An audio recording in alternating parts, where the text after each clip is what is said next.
1786 жылы итальяндық ғалым Луиджи Гальвани өлген құрбақаға скальпельмен тиген кезде оның бұлшық еттерінің жиырылатынын байқайды. Денеден бөлінген құрбақа аяқтары да дәл сондай әрекет көрсеткен. Бұл құбылысты 1790 жылы өзге итальяндық ғалым Алессандро Вольта түсіндірді. Ол бұлшық еттердің ішіндегі сұйықтық бір уақытта екі түрлі металмен түйіскенде бұлшық еттердің жиырылатынын көрсетті. Бұл құрбақа бұлшық еттерінің жиырылуына себепші электр тоғын тудыратын гальваникалық элементтің ашылуына алып келді.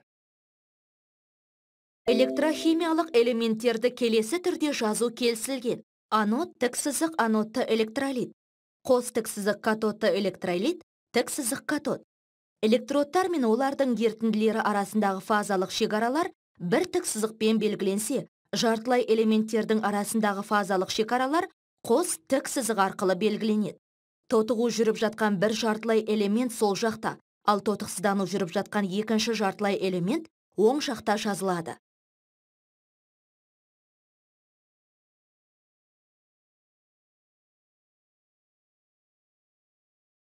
Электрохимиялық элемент тудыратын электр тоғы элементте өздігінен жүретін реакцияның нәтижесі болып табылады. Тотығу реакциясы сыртқы тізбекті электрондармен қамтамасыз етсе, тотықсыздану реакциясында олар жұмсалады. Элемент арқылы өтетін электрондар саны элемент электродтарының арасындағы потенциалдар айырымына тәуелді. Потенциалдар айырымы электр қозғаушы күш деп аталады. Мұны жақсы түсіну үшін келесі мысалды қарастырайық. Төбеден төмен қарай түсетін автокөлік ешкімді таңғалдырмайды. Себебі төбенің жоғары жағында автокөліктің потенциалдық энергиясы төмен жағындағысынан қарағанда артық. Автокөлік потенциалдық энергиясы жоғары нүктеден потенциалдық энергиясы төменірек нүктеге қарай өздігінен қозғалады. Химиялық реакциялардан да осыған ұқсас жайды аңғаруға болады. Электрохимиялық элементте электрондар потенциалы жоғары сол жақтағы жартылай элементтен потенциалы төмен оң жақтағы жартылай элементке қарай қозғалады.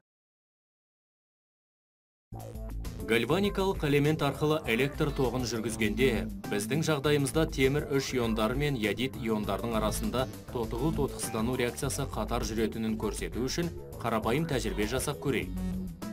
Бір мензуркаға темір үш хлоридінің 0,1 малярлы ертіндісін және басқа бір мензуркаға калий ядидінің 0,1 малярлы ертіндісін дайындаймыз. Мензуркаларды калий хлоридінің қаныққан ертіндісі сіңірілген фильтр қағазынан жасалған тұзды көпір арқылы байланыстырамыз. Екі ертіндіге мультиметрдің сым ұстатқыштарына жалғанған графит электродтарды батырамыз.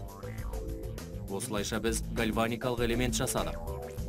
Мультиметр гальваникалық элемент арқылы тоқ өтетінін көрсетеді.